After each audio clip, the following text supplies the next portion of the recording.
And bring in someone who knows a little bit about this subject. Let's welcome in now the CEO and founder of Crowds on Demand, the largest orchestrator of paid protests in the country. His name is Adam Swart. Adam, first of all, welcome to the briefing.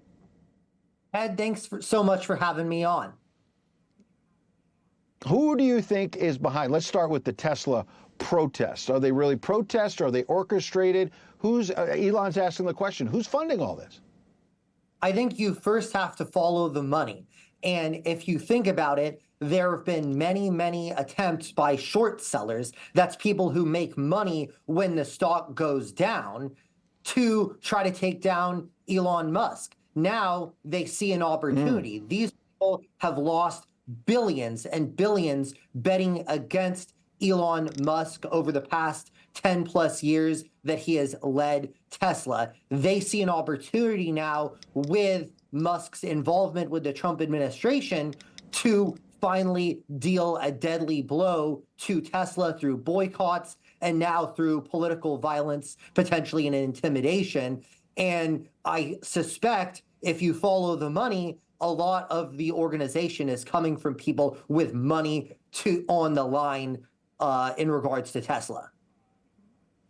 Interesting. Hadn't thought of that angle. So you're suggesting the short sellers and people who don't follow Wall Street closely, who are betting that Tesla stock would go down. In recent years, it's gone way up, and those short sellers have lost a lot of money. Now the stock has been coming down amid the protests and other things, and maybe they're recouping some of their losses. Interesting, but let's connect it to the politics, because this person on X was saying, number one, that it's going on in congressional districts that are contested, and number two, in that same thread on X, they put up a picture of your profile saying, ask this guy if he's involved. So given your organization's work, you say that you put together protests and whatnot.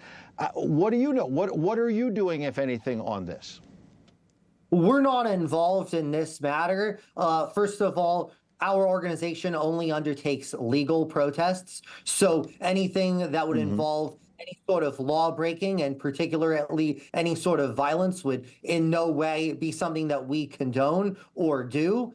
It's honestly a sad fact that the modern left is not about ideas or tolerance. It's just hostility, it's intimidation, it's political violence. These are tantrums by people who can't get their way by persuasion. They're using violence. And unfortunately, this is a case of what's called stochastic terrorism. That is to say that the people at the top are stoking the flames against Musk, and then the foot soldiers are actually starting the fires, and in this case, literally.